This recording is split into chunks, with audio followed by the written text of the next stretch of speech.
This is not a joke. आपण येणाऱ्या 50-60 वर्षामध्ये मरणार आहोत। लाखो करोडो लोक अन्न पाण्यासाठी एकमेकांचा खून करतील।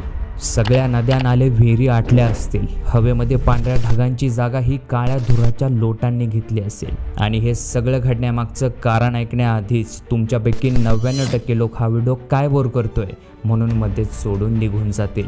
बट आय रिपीट, हा टॉपिक खूपच इम्पॉर्टंट आहे। आणि फॉर्च्युनेटली जर का तुम्ही त्या उरलेल्या 1% लोकांमध्ये येत असाल ज्यांना खरंच आपल्या देशाची आणि आपल्या येणाऱ्या पिढीची पर्वा आहे, तर हा व्हिडिओ खास तुमच्यासाठी आहे आणि त्या लोकांसाठी सुद्धा ज्यांना जगायचं आहे।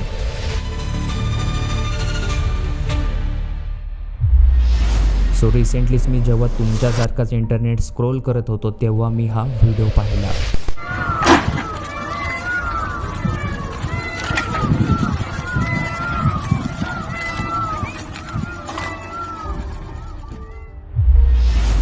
And because of that video me curious होऊन रिसर्च स्टार्ट केली की काय होईल जर का माणसाने आपल्या आजूबाजूची सगळी जंगली झाडे नष्ट केली तर। आणि ही सगळी रिसर्च करत असताना मला अशा काही फॅक्ट्स कळाल्या, अशा काही गोष्टी कळाल्या जे वाचल्यानंतर मला माझ्या डोक्यामध्ये फक्त एकच वाक्य आलं, दिस कॅन नॉट बी रिअल।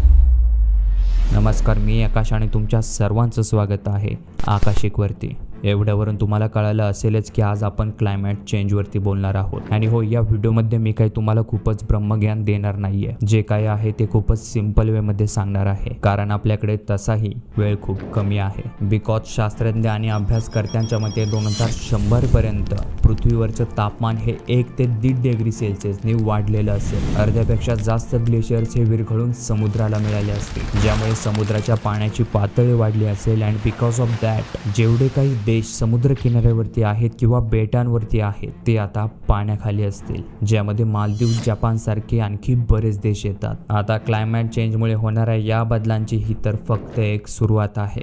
यामध्ये काही फक्त पाण्याची पातळी वाढणार नाही, तर आपल्या तोंडचं पाणी देखील पळणार आहे। म्हणजेच येत्या काळामध्ये पाणी टंचाई, महापूर, उष्माघात यासारखे प्रचंड धोके हे तग धरून बसले आहेत। आणि याचंच उत्तम उदाहरण घ्यायचं म्हटलं तर युरोपमध्ये 2021 साली 60,000 पेक्षा जास्त लोकांचा मृत्यू हा फक्त उष्माघाताने झाला। तुम्ही इमॅजिन करताय का? फक्त तापमान वाढल्यामुळे त्या लोकांचा मृत्यू झालाय। त्यांना कुठला डिसीज, आजार वगैरे नव्हता। एवढंच काय तर उन्हाळ्यामध्ये लंडन मधलं तापमान हे 40 डिग्रीवरती पोहोचतं आणि आपल्या दिल्लीमधलं तापमान हे 45 डिग्रीवरती। आणि तुमच्या माहितीसाठी म्हणून सांगतो की पाणी हे 100 डिग्री सेल्सिअसला उकळतं। And again this might also shock you, पण क्लायमेट चेंज म्हणजे फक्त उन्हाळाच येणे असं नाहीये। सिंपल शब्दात सांगायचं झालं तर क्लायमेटचे सुद्धा तुमच्या गर्लफ्रेंड आणि बायकोसारखे स्वतःचे खूप मूड स्विंग्स असतात। पूर्वी हवामान खातं वेदर प्रेडिक्ट करू शकत होतं, बट नाव असं अजिबात नाहीये।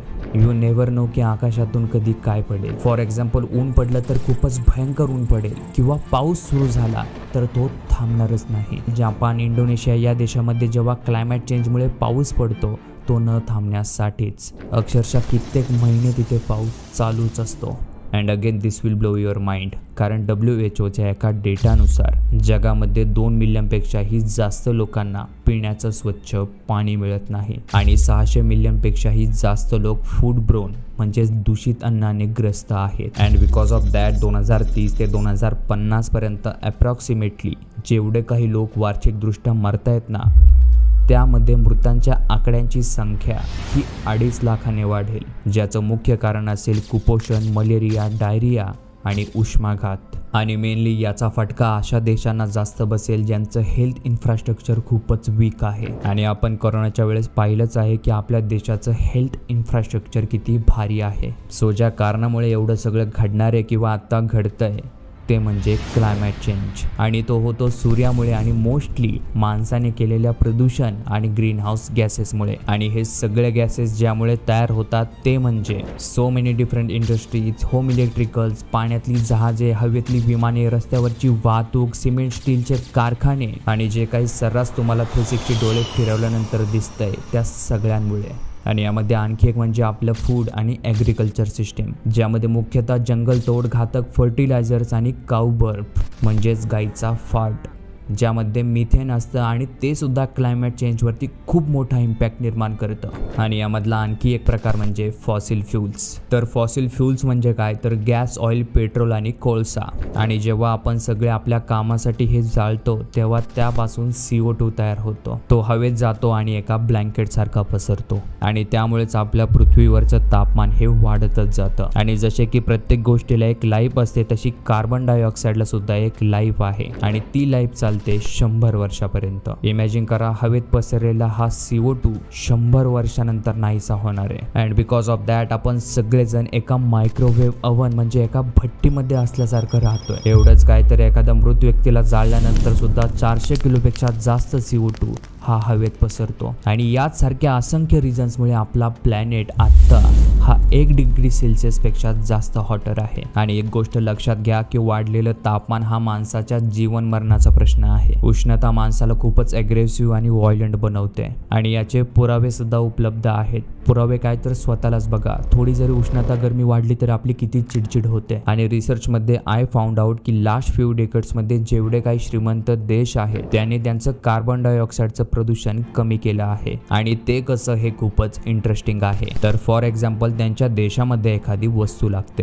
आणि ती वस्तू ते त्यांच्या देशामध्ये बनवू शकतात, पण ते असं करत नाही कारण त्यांच्या देशात जर का ती वस्तू बनवली तर तिथे प्रदूषण खूप जास्त होईल आणि ते नको म्हणून ते दुसऱ्या देशांना त्या वस्तू बनवायला सांगतात आणि त्यानंतर ती वस्तू ते इम्पोर्ट करतात। म्हणजेच कार्बन एमिशन सुद्धा नाही आणि प्रदूषण सुद्धा नाही। आणि ज्या देशांकडून ती लोक ती वस्तू बनवून घेतात त्यामध्ये प्रामुख्याने आपला देश येतो आणि चायना येतो आणि याच सगळ्या प्रकाराला बोलतात offshoring emission. And I am not kidding guys, but रोज कितीतरी लाख टन CO2 हा हवेमध्ये पसरतोय। जर्मनी आणि चायना या लिस्टवरती टॉपला आहेत आणि हे दोन देश जेवढं काही कार्बन डायऑक्साईडचं प्रदूषण 2 दिवसात करतात ना तेवढंच प्रदूषण करायला एखाद्या आफ्रिकन कंट्रीजला 2 वर्ष लागतात। 2017 मध्ये माणसाने जवळजवळ 36 बिलियन टनपेक्षा जास्त CO2 हा हवेमध्ये सोडला। आपली पृथ्वी एकमेव अशी आहे ज्यावरती जीवन आहे।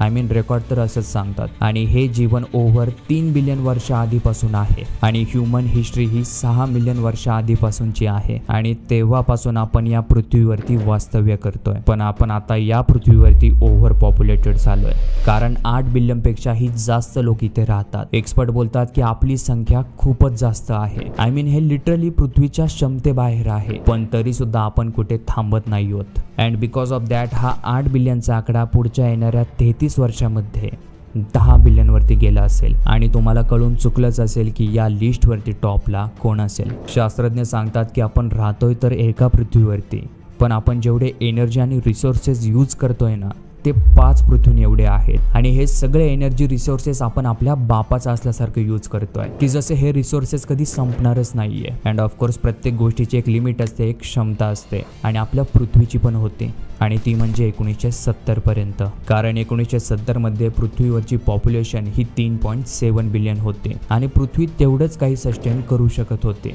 आणि याचा सिंपल अर्थ असाच होतो की 1971 पासून ते 2025 पर्यंतच्या आजच्या दिवसापर्यंत आपण पृथ्वी माईच्या कर्जाखाली आहोत, ज्याला इंग्लिशमध्ये एन्व्हायरमेंटल डेट बोलतात, पर्यावरणाचं कर्ज, जो निसर्ग आपल्याकडून कधीही वसूल करू शकतो काय तो आता करतो आहेच। सायंटिस्ट लोक लिटरली असं बोलतात की आपली जी लाईफस्टाईल आहे, माझी घ्या किंवा तुमची घ्या, त्या गरजा पूर्ण करण्यासाठी आपण पृथ्वीची आतापर्यंत 70% पाणी आणि 70% जागा घेतली आहे आणि रिटर्नमध्ये आपण पृथ्वीला दिलंय काळ्याभोर गटारांच्या नद्या आणि कचऱ्यांचे सुंदर डोंगर। काही जणांचा तर असाही विश्वास आहे की क्लायमेट चेंजमुळे आपल्या प्लॅनेटवरच्या 8% स्पेशीज नाहीशा होतील। आतापर्यंत पृथ्वीवर 5 वेळा मास एक्सटिंक्शन झालंय, म्हणजेच 5 वेळा पृथ्वीवरचं संपूर्ण जीवन हे नाहीसं झालंय, ज्यामध्ये शेवटचं मास एक्सटिंक्शन होतं डायनासॉर्सचं, जेव्हा ते या पृथ्वीवरून लुप्त झाले होते। आता डायनासॉर्सचं जे झालं ते 5वं एक्सटेन्शन होतं, पण लोक असं बोलतात की 6वं जर का झालं ते आपल्या माणसाचं होईल, ज्यामध्ये आपण सगळे मरणार आहोत। कारण इंटरेस्टिंगली जगात तुम्हाला एकही रिसर्चर, एकही सायंटिस्ट असा भेटणार नाही जो तुम्हाला बोलेल की आता आपण मास एक्सटिंक्शन क्रायसिसमध्ये नाही आहोत। प्रत्येक जण होच बोलणार। मी वारंवार सांगतो की आपण एका टाइम बॉम्बवरती उभे आहोत आणि हा जर का फुटला तर काय होईल याची कल्पना सुद्धा कोणी केली नसेल। तुम्ही स्वतः विचार करा की उद्या जमिनीतलं पाणी आणि पेट्रोल संपलं तर काय होईल। या जगात स्वतःच्या जीवापेक्षा काही मोठं नाहीये। एवढ्या मोठ्या प्रमाणात आपण आपल्या इकडे जंगलतोड चालू आहे, इकडे तिकडे शेती सोडून बिल्डिंगा उभारतायत आणि जास्त प्रमाणात झाडं नसल्यामुळे तापमान वाढतं आणि त्यामुळे हरिकेन्स, सायक्लोन्स, टायफून यासारखे भयंकर वादळे निर्माण होतात. नदी समुद्राला महापूर येतो, त्सुनामी येते, ज्यामध्ये मानवाचं सगळ्यात जास्त नुकसान होतं. फॉर एक्झाम्पल आत्ताच मागे काही महिन्यांमध्ये लॉस एंजेलिसमध्ये आणि ऑस्ट्रेलियामध्ये वणवा पेटला होता. जंगलामध्ये आग लागली होती, ज्यामध्ये मिलियन्स ऑफ हेक्टर आणि बिलियन्स ऑफ प्राणी जळून खाक झाले. संपूर्ण जगामध्ये 20 मिलियनपेक्षाही जास्त लोक क्लायमेट चेंजमुळे आपली घरे सोडतात आणि याचा सर्वात जास्त फटका हा गरीब देशांना बसतो. अँड इव्हन श्रीमंत कंट्री सुद्धा यातून काही वाचणार नाहीये. न्यूयॉर्क, दिल्ली, लंडन, मुंबई कोणी सेफ नाहीये. आणि काय आहे ना, वाढत्या समुद्राला काही घंटा फरक नाही पडत की तुमचा GDP किती आहे. निसर्गापुढे कोणीच मोठं नाहीये आणि जगात काय फक्त महापूरच येईल असं नाहीये. कित्येकदा असंही होऊ शकतं की तुम्हाला पाण्याचे 2 थेंब देखील बघायला भेटणार नाही. म्हणजेच पाऊस नाही, आणि पाऊस नाही तर खाणार काय आणि उगवणार काय. ग्रोसरीज, किराणा, फळे, भाजीपाला यांचे भाव रॉकेट सारखे वर जातील. आता तरी कुठे कमी आहेत म्हणा. And because of that hundreds of million people भूकमारीने मरतील. सगळ्या जगामध्ये फूड शॉर्टेज होईल आणि अन्न न मिळाल्यामुळे लोक एकमेकांचा जीव सुद्धा घेतील, अगदी झॉम्बीज सारखं. शहरातली दूषित हवा तुमच्या ब्लड स्ट्रीम मध्ये जाईल, ज्यामुळे स्ट्रोक्स आणि हार्ट अटॅकचा धोका वाढेल. प्रीमॅच्युअर आणि अंडरवेट बर्थ्स होऊ लागतील. कितीतरी लहान मुलांना, वृद्धांना श्वसनाचे आजार होतील. नवनवीन रोग उगम पावतील, जस्ट लाईक करोना. आणि आपल्या मरण्याच्या लिस्टमध्ये अशा बऱ्याच गोष्टी सारख्या ऍड होत राहतील, पण ही लिस्ट कधी संपायचं नाव घेणार नाही. आणि हे एवढं सगळं ऐकल्यानंतर मला माहिती आहे की तुम्ही आता काय विचार करत आहात की आपण मरणारच आहोत, जे की बरोबर आहे. पण त्यापासून आपण आता वाचूही शकतो जर ठरवलं तरच. आणि याचा एकमेव उपाय म्हणजे माणसाने सगळ्या प्रकारचे fossil fuels, green house gases यावरती बंदी लादली, म्हणजे यांचा वापर कमी केला, खूप सारी इलेक्ट्रिक वाहतूक केली, खूप सारी झाडे लावली, तर कुठेतरी आपण आपला मृत्यू पोस्टपोन करू शकतो. And as you all know, आपण मानव असे प्रयत्न कधीच करणार नाही. बट जगातला जो कोणी माणूस येणाऱ्या काळामध्ये क्लायमेट चेंजचा प्रॉब्लेम सॉल्व्ह करेल, तो विश्वातला सगळ्यात श्रीमंत व्यक्ती होईल. आणि दुसरा म्हणजे आपला शेतकरी, जर जमीन विकली नाही तरच. ऑल्सो मला माहिती आहे की तुमच्यातले खूपच कमी जण हा व्हिडिओ शेवटपर्यंत पाहताय, पण जेही लोक पाहताय त्यांना खरंच मनापासून धन्यवाद. अँड इट शोज की तुम्हाला खरंच या पृथ्वीची काळजी आहे. आणि सगळ्यात इम्पॉर्टंट गोष्ट आहे ना, ती आत्ता तुमच्या हातात आहे, आणि ते म्हणजे शेअर आणि सबस्क्राईबचं बटन. हा व्हिडिओ जास्तीत जास्त लोकांपर्यंत पोहोचवा, त्यांनाही कळू द्या की आपल्या पृथ्वीची आता काय अवस्था झाली आहे. आणि तुम्ही एकटेच का घाबरताय, त्यांनाही थोडं घाबरवा. बाकी हा व्हिडिओ आवडला असेल तर चॅनलला लाईक, शेअर, सबस्क्राईब तर कराच, पण कॉमेंट्समध्ये मला नक्की सांगा की तुम्हाला हा व्हिडिओ कसा वाटला. या चॅनलवरचा हा माझा पहिला व्हिडिओ आहे, प्लीज शेवटचा होऊन देऊ नका. आपण भेटूयात लवकरच पुन्हा एकदा एका चांगल्या टॉपिकमध्ये. तोपर्यंत पीस आउट, बाय बाय, काळजी घ्या.